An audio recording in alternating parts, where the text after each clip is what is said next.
Hey there, everybody, and welcome to the Water Trio Astrology Podcast, where I'm joined by my dearest friends, Alicia Youssef and Kelly Surtees, and we are going to talk all about the astrology between May 25 and June 7. So it's an eclipse fortnight, so lots happening. So what are we going to talk about first, girls? I don't even I know. think first up's Mercury into Cancer, isn't it? Yeah, Me that's either. true. That's why I asked.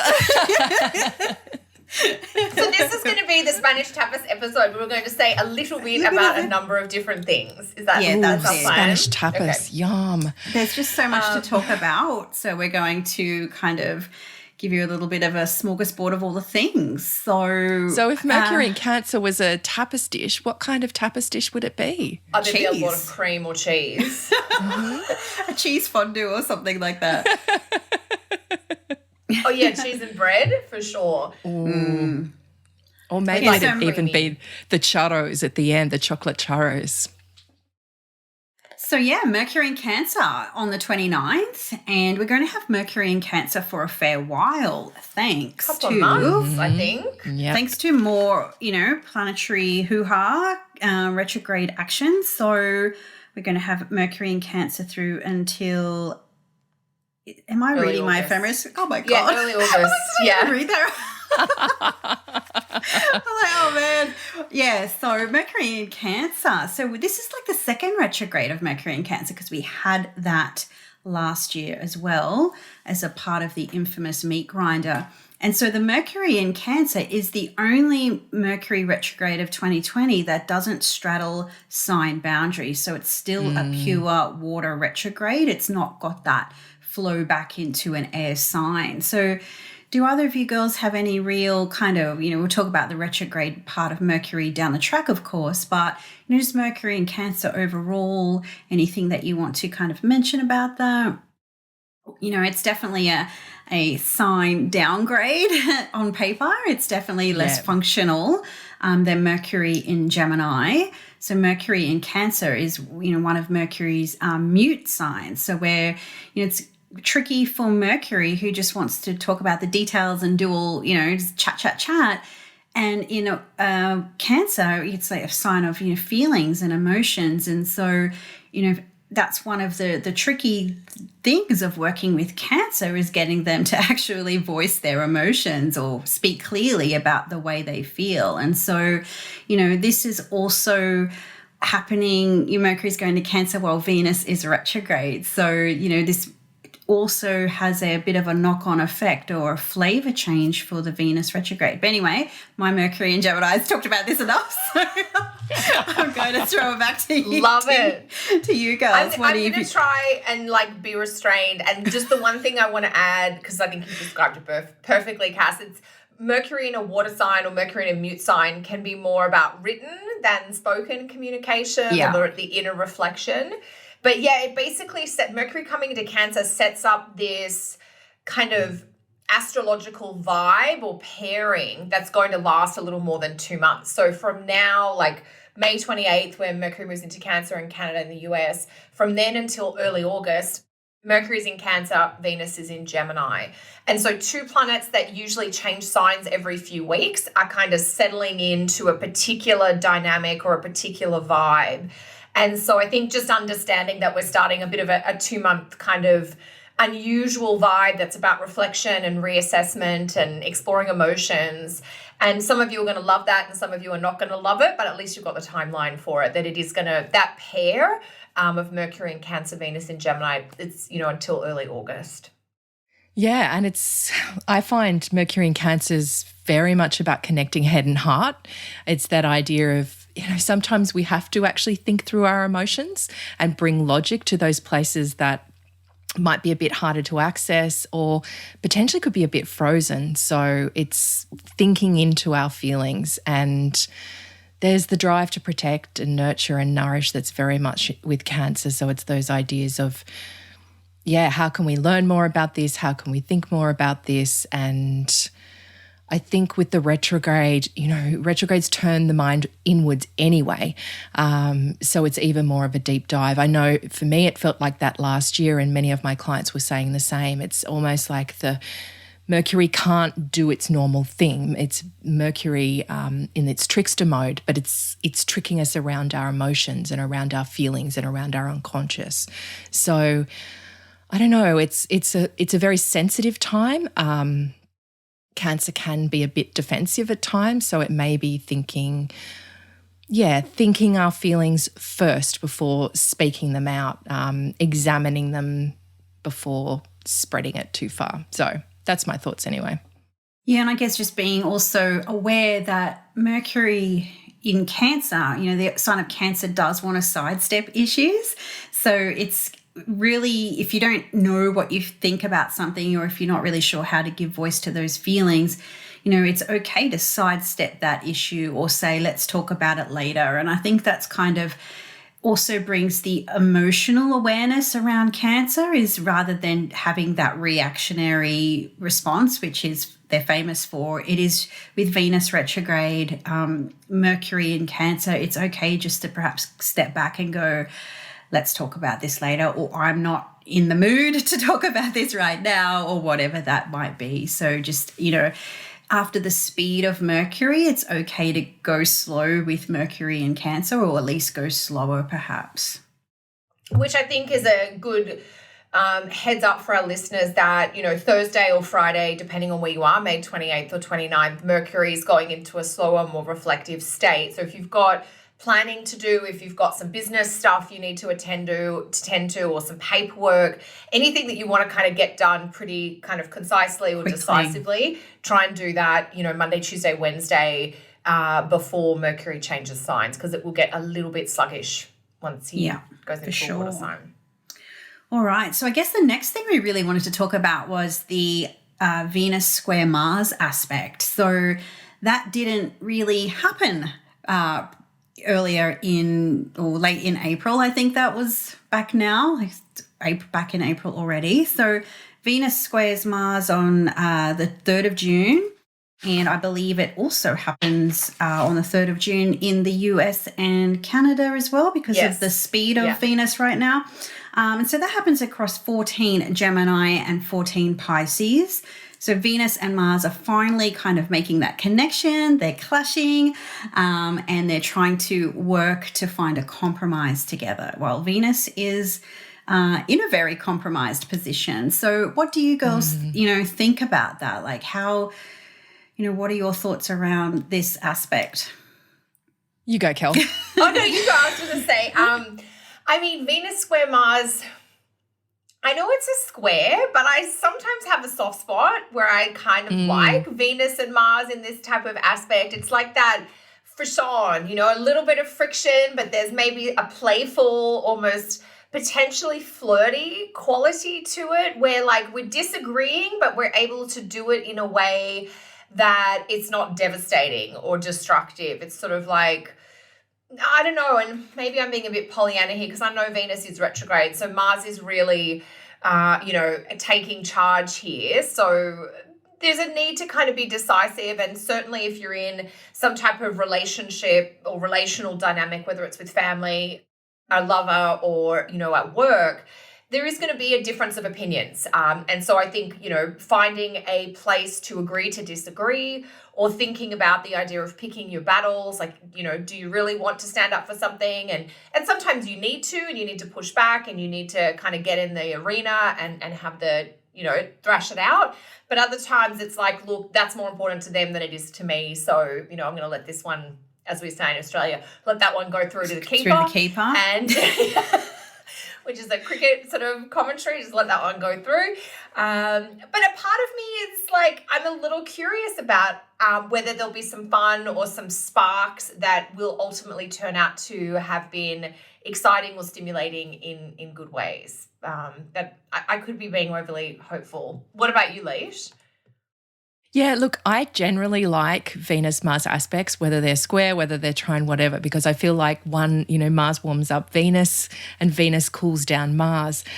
But, and this comes back to the kind of discussion we had on the last episode about Mars in Pisces. I don't know. It just feels like Venus is the journalist who's like in Gemini, I just want the facts. I just want to know what the real thing is. And Mars is the psychic going, well, let me tell you what's coming from the beyond. And it's this kind of like a lack of translation between the two of them.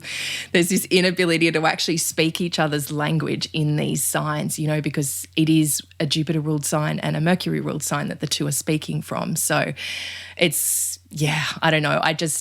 I'm curious too to see how it is. I don't think Venus is in a very good place here. So she's almost like the journalist who's in the guru's house and trying to get the facts about what the guru's up to. And he's like, just trust and God will come through kind of stuff. Okay. Oh my gosh. I love that. I've got a story about that, but I'll save that for another time. But yeah, no, I totally get you. Like there is this, you know, a sense of possibility, I think. And when you look at the dispositors, so we've got you know, Mars is looking to Jupiter in Capricorn and Venus is looking to Mercury in Cancer. So they're forming the opposition. So it's kind of like no matter which way we kind of pull apart this, there are the more trickier aspects. But I do like that the dispositors are connecting. So it's like, you know, there is some friction, but at least maybe friction on the same page or towards some kind of common goal. Maybe it's, you know, maybe the problem here is the mutability of it. Like, which direction are we going to go? Are we staying together? Are we break it apart? You know, perhaps with the whole Venus retrograde type of thing. And, you know, maybe those desires are there or those wants are there, but yeah, it's still kind of, I don't know. To me, it still feels like even though they are making that aspect now, it's almost like a feeling of too little, too late, or the ship has sailed or something like that. And it may be in a relationship, it may be in, you know, something totally separate, depending on what's going on for you. But there is that feeling like, you know, if it only had have happened before, you know, when we were trying to make that last aspect together, perhaps. But we shall wait and see, because then I guess the next, you know, really important thing to mention is on June 4, we've got, you know, Venus moving to the heart of the sun at 13 degrees of Gemini. So she's making that cazimi aspect, which is the halfway point in the retrograde cycle where she's, you know, Venus is, you know, coming out of that combustion phase, which technically she's in when she is squaring Mars. And now she's moving right there with the sun where she's getting that, I didn't know what I want yesterday, but now maybe I'm getting closer to knowing, you know, what direction I'm going into. And, you know, Venus at this point in her cycle is really in no position to choose or to make a definite choice or a decision. And now as she's going through this purification process, this might be a feeling of, well, I may not be able to take action yet, but I'm starting to feel clearer about at least what direction I might be heading. It might take that little while to warm up. And so, you know, sometimes like you get that flash of insight or that flash of, or that, you know, sense of awareness coming through, and you know your time isn't right to take action, but half of the battle, I think, in making choices is just making the choice. And once you make the choice, the follow through is very, very easy. So from Venus's standpoint, I think once she passes this position with the sun, then she's, you know, technically speaking on that road to recovery, and it'll start to maybe unravel, but in a positive way. There's a little bit more like, I know the direction I'm heading in, I'm making some choices, and I'm starting to get my mojo back slowly but surely kind of thing. What do you girls think about that one? Well, you know, cazimi's where she's uplifted in the sun, and I feel like, you know, my theme of Venus retrograde is this year in Gemini is working out our priorities and therefore being able to make those choices you were talking about, Cass, from knowing what's important to us. And so that insight you're talking about, it's like all of a sudden our priorities become really clear to us. The sun shines a light on it. Venus gets lifted up. She's like the favorite, all of a sudden lifted up, and it's like, okay, those things we really value, those things we really care about, those things we really love that day will become really clear in this cycle. And it's almost through what we've lost or what we've had to let go of that what we really want to keep becomes clear. And this is the inferior conjunction. So this is, her heading backwards. And it is that purification point and her moving into a new cycle of maturity. So I don't know, it just feels like she's been through some battles. She's been hidden there, and it's a chance to really just get more clarity on what's important to her. What about you, Cal? Yeah, I guess I'm thinking between the technicalities of Venus conjunct the Sun, and that's an indication that Venus is about halfway through her retrograde, which is nice. It sort of marks that turning point of, okay, we're halfway through the retrograde. So going forward now, we're getting closer to the end of the retrograde. And we used the image in our last episode around, the 40-day reflection, like, whether it's Jesus in the desert or all the other beautiful stories in religious mythology around taking that sort of 6-week time away. And this feels like, you've gone for a long walk in the woods and it's been challenging, but you've stumbled across something. You've either found the treasure, like on the hero's journey, or you've found the insight. The treasure is not always a physical thing. Sometimes it's a shift in perspective or a change in ideas or a piece of information that unlocks something. And that sort of symbolically feels like what this Sun-Venus conjunction is, where it's like, oh, I get it now, or I see how much further I have to go, or I understand something that I didn't have understanding around.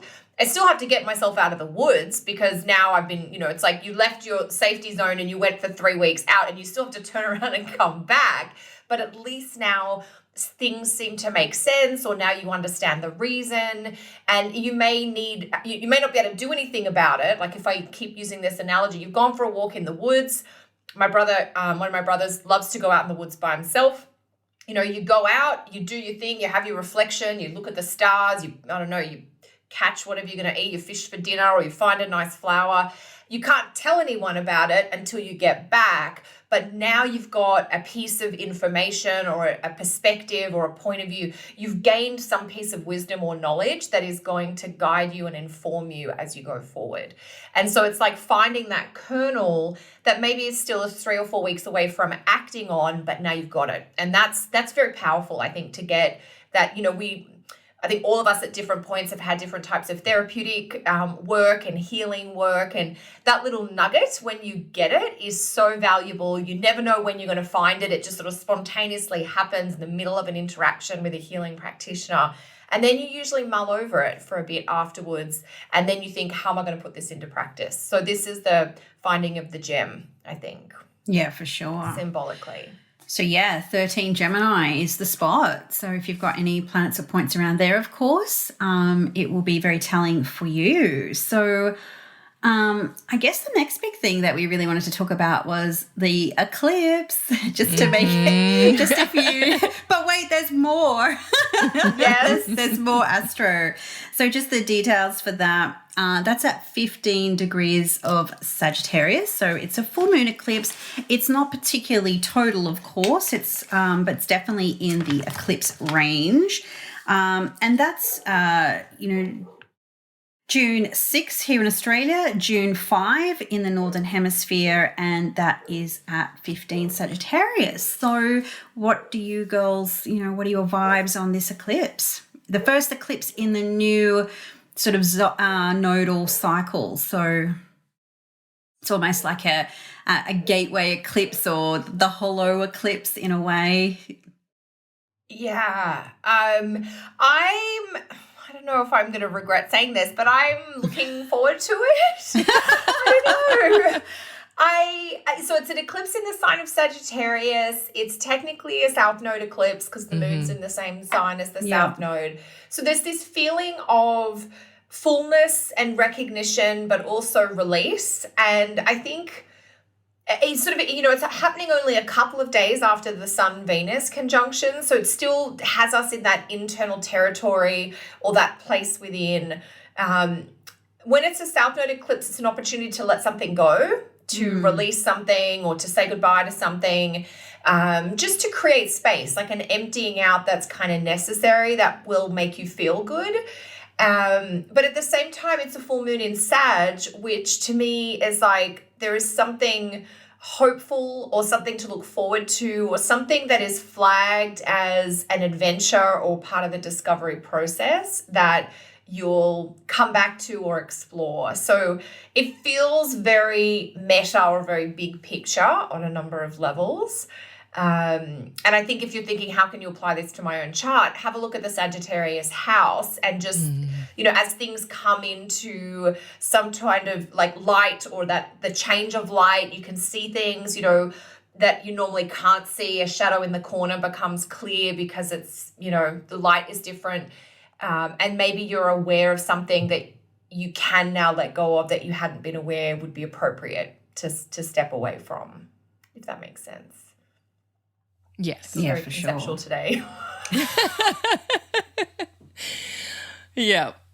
It's interesting, isn't it, with the South Node now moving through Sag, it was like, this is the first, I don't know, I'm just happy to have the eclipses away from where they were last year with all the Pluto and the Saturn. It's just nice to, at least this one in this eclipse season, because this is the only one in the mutable signs, because the other two go back into Cancer and Capricorn, don't they?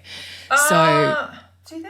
Oh, yeah, I think they do. I think yeah, you're right. they do. Yeah. Isn't there one on November 30, I think? Yeah. Oh, yeah, but I mean just this eclipse season. Oh, So, because this is the season. first Okay. of three. This is the first of Yeah. three eclipses. So I just think it's going to give us a little bit of a window, and the idea that this is the baton pass, back and forth between where the nodes were and where they are now. So it's kind of giving us a sense of, right, this is the draining point. This is where we're having to let go and release before, and this is where we're having to let go and release now.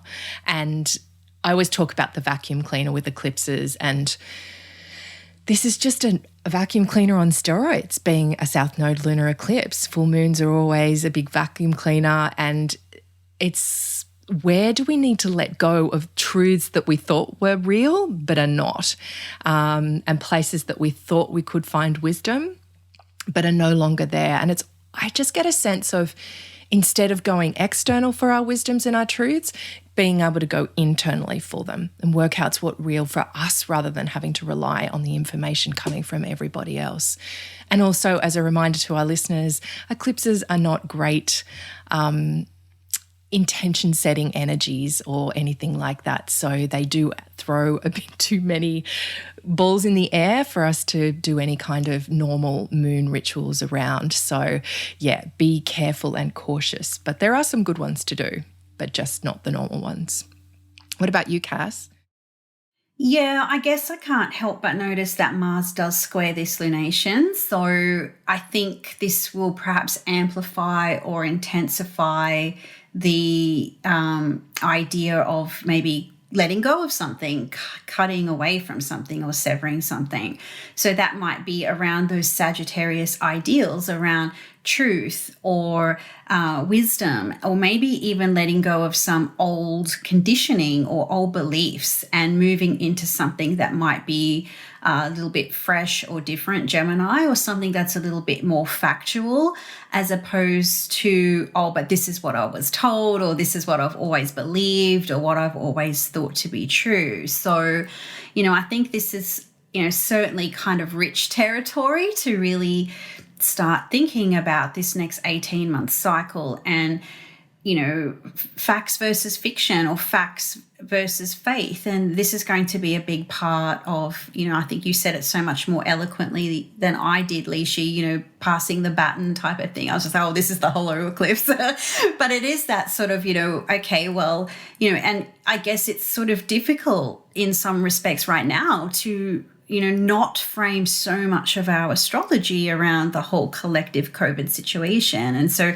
this eclipse might sort of be, help us point our arrows back to what's facts, as opposed to shared opinions online or whatever kind of confirms our own biases with, various things. So just, what we need, a little eclipse in the midst of retrograde seasons and all sorts of things. So it always makes, these mid-year, the way all these cycles are kind of lining up, it's this mid-year, can't believe we're talking mid-year already, June. it is where all the action is, and it was the same last year. So, and it will be the same a little bit next year. So the mid-year is definitely the hot spot zodiacally right now. You were going to say something then, were you, Leash, or? No. Oh, you were just, breathing. I was. I like the transition piece around, this is the first eclipse in the Gemini Sagittarius axis. And, 2020, I know when I did my year ahead teaching in January, this is such a year of transition for so many reasons. There are so many cycles that take one step forward and two steps forward and then one step back. Yeah. It's not till 2021 that we're in it completely. Saturn changing signs is one example, it dips into Aquarius, then it comes back into Capricorn. But the nodes change signs, but the eclipses have this transition, and that's what we're experiencing now, that this early June eclipse, our first eclipse in the Gemini Sagittarius axis, and then we go back to some Cancer Capricorn eclipses, which is what we've been dealing with the last 2 years.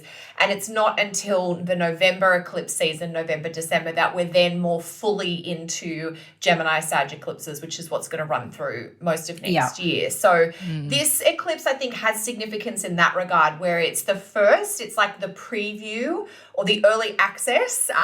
Here's what eclipses in Gemini and Sag might look like.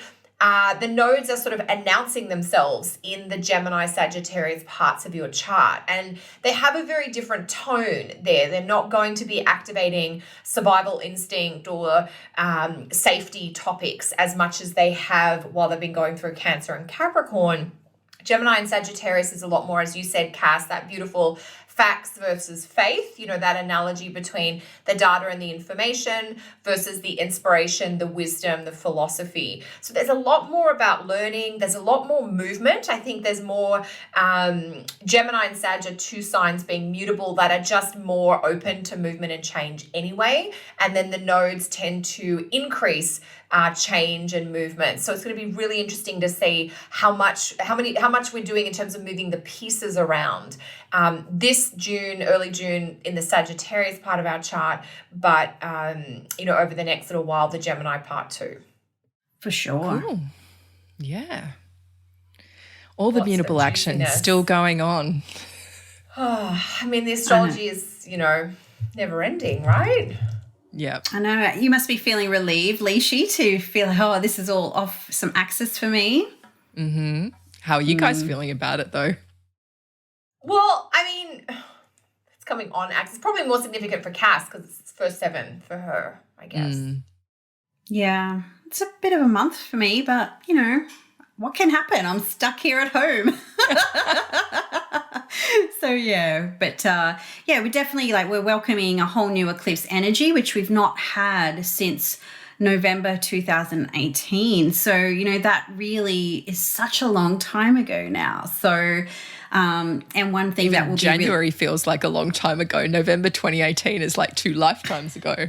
Yeah, exactly. So, this is, eclipses can really, they highlight, two, axis of our charts, it's 3rd or 9th or 10th or 4th, for an 18-month period, and it can help us perhaps shift a little bit of focus, where do I maybe need to recalibrate some ideas or let go of some things and, make some room for more. But that's always a continual process. It's not something that is just cut and sever and push forward. It's always this kind of, when I speak of oppositions in teaching, it's like when people go out on a date, they don't sit next to each other, you sit opposite each other. And that's really not until you're facing each other, you can really interact and connect. And that's what the nodes are always doing. They're still always interacting and connecting. And it's the only way they can act or connect with each other. So I think it's always really important to focus on the entire axis that's been activated with all of the nodal action and with all of the eclipses. And, particularly in this period right now, these axes are really highlighted, particularly through the emphasis that we've got in Gemini at the moment as well. So it's the kind of Gemini vibe for the moment. Yeah. Yeah, good explanation, Kaz. Lots. It's very Gemini Sag in general, isn't it? Well, and then you throw in Mars in Pisces, and this kind of early mid 2020 period, it's so mutable. And, you know, when we say that, if you know you have a lot of planets in the mutable signs, which could be Gemini, Sagittarius, even Virgo or Pisces, even though nothing's in Virgo, with all the activity in Gemini and Sagittarius and Pisces, they're all activating Virgo and they're activating each other. So it's definitely going to shake and stir up those parts of your chart. So the topics of your Pisces house or Gemini and Sag, I guess. Yeah. Which brings us on to the last. More. Well, remember just when we thought there was. Remember we were doing tapas. Didn't you want to talk about the Sun square Mars, Kel? Sure. Go for it. God, we've really packed it in. I didn't realise we were talking about everything. It's good. Oh, so I just thought we were talking about that quick Sun square Mars. So we can. We don't have to. Tell us. Well, because the Sun's in Gemini, coming out of the eclipse, as Cass was saying, you know, that's part of what was wrapped up in that eclipse was the Mars square to it. So it's just that highlighting of all the things we're learning about in Gemini as Venus is retrograding through there and the Sun is highlighting in there. Mars in Pisces is going, okay, where do we need to slice away? Where do we need to get clear with things? Where do we need to dry out a bit, as much as Mars in Pisces can dry and separate things out? I don't know how much he can, but I don't know. There's just that feeling of really, I always find the Sun and Mars together, there's this confidence and this boldness and this daring, and perhaps it's coming out of the eclipse, something's been shaken up. It's like, right, this is where I'm going to take action. And it might have tension between a couple of places, but it's how can I drive forward? And where do I just need to really trust and have some faith, Mars in Pisces, to shine a light on the truth of where I need to go. So what about you gals? Kel? Any thoughts? Cass? Yeah, I mean, Sun square Mars, definitely friction. I think it's a day, like if I think, you know, about the astrology of the day, this is Saturday in Canada and the States, Saturday, June 6th, just after the eclipse. This feels like a difference of opinions or a little bit of that tension. You know, Sun and Mars are both kind of hot planets. They're not necessarily both in hot places, but they both have that sense of wanting to have a say or take charge. So it feels a little bit like some tension there. It's not entrenched tension. This is a square in mutable signs. So there's room to move, but it also feels like two things pulling you in different directions at the same time. So it feels like a little bit of pressure of too much going on or too many things happening quickly. And that can sort of put you in a position where you make a choice on the fly that you then might regret or want to change going forward. So I guess that's some of the thoughts, about that. And it is, because I remember now what we said before, it's like Venus squares Mars early in June, and then just a few days later, the Sun squares Mars. So there is a real sense. I think too, we touched on this in our last episode, you know, planets in Gemini squaring planets in Pisces, there's just some tension too between the topics of the Gemini place or part of your chart and the Pisces place or part of your chart. Like those two areas of life are a little at odds and you're having trouble balancing or reconciling the two. You know, one example, the way this could happen in a chart is you could have Pisces planets in the second house making a square to planets in Gemini in the fifth house. And the tension could be, you know, second house is money, finances, fifth house could be children. It's like your kids want to do something, but you're trying to save for something different. And then how do you negotiate that kind of, well, I'm trying to do this, but I want you to do this, mummy. And so that's just one example. You can have second house, 11th house, so the tension could be money and friends type of thing. It's not fatal. It's not going to cause the end of your relationship with your child, for instance, if you have second house, fifth house, but it just shows a difference of priorities that needs to be navigated. And as we know, children are a money pit. So So's romance. So the second and the fifth can be spending too much That's money true. on dates or entertainment, having a good time. Yeah. Or sport. Yeah, I see that come up for people too. I guess the thing to keep in mind with the astrology of this first week of June is everything we've spoken about tonight, it has all been at the 13, 14, 15, and 16 degree mark of mutable signs. So if you've got planets or angles there, this is a really intense week for you. Throw in an eclipse just for good measure, and Bob's your uncle, as they would say. But when I think about the sun, and Mars, the sun is like the planet of selection, and Mars is like a planet of action. And it might be sort of like, choosing a choice, but still maybe having some internal conflict or tension around it a little bit, thanks to the square, or the mutability of it. It's like, I'm going in this direction. Oh, but what about that shiny thing I left behind? Or I'm making the choice, but it may not be fully chosen within, in a way, particularly with the Mars and Pisces bit. Could there have been something more? There is the mutability of the sun and Mars kind of is what I think throws the spanner in the works. If it was like a fixed sun and Mars, it'd just be like, right, I'm doing this thing.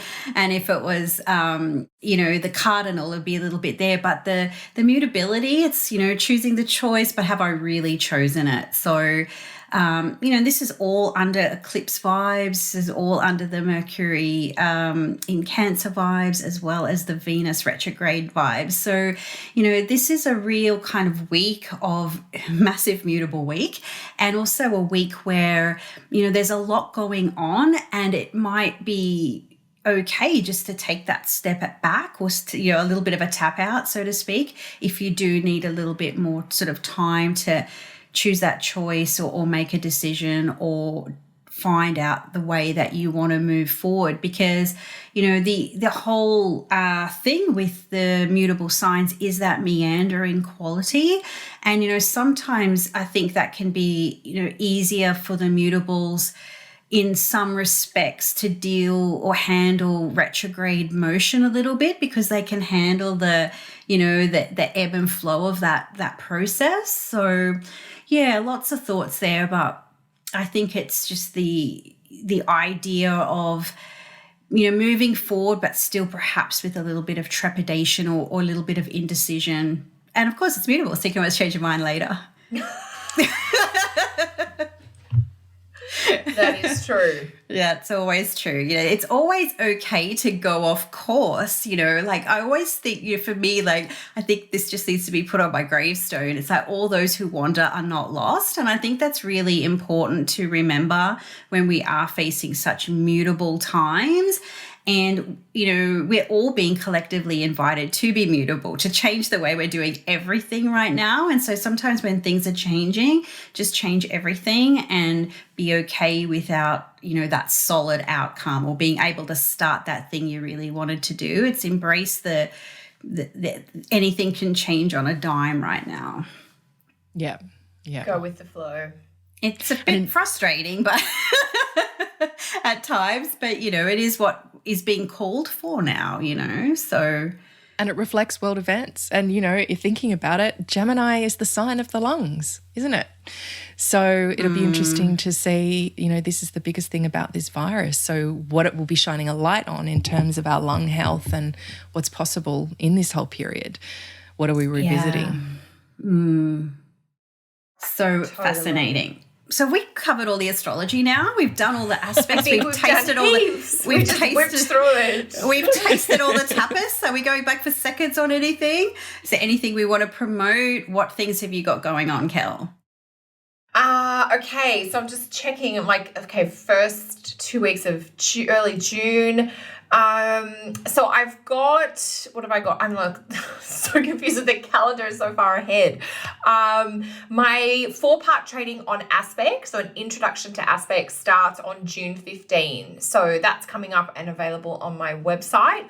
It looks like I'm doing a webinar on June 20th about the midheaven when it's a floating midheaven. So if you're looking at using things like the whole sign house system or even the equal house system, and you're like, what do I do with the MC when it's not in the 10th house?